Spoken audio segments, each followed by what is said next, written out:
Action!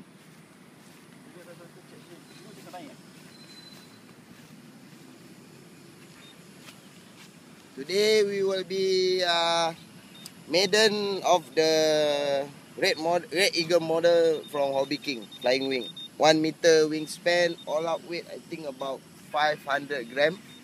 Running on 1350 3 cell lipo, 35C, 30M ESC and a Sunny Sky 2006 kV motor.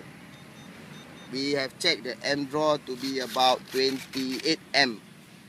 So I don't think it's going full throttle on this. Okay? Ready, yeah, brother?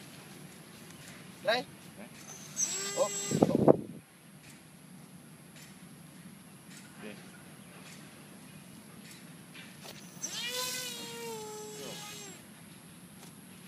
Stop roll.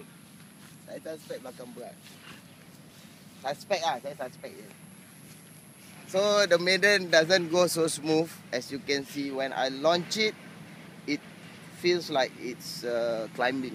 It's climbing, so it's a bit tail heavy. We'll see how afterwards, yeah? You see that guy play wet. Wet. He like to play with the mud early in the morning.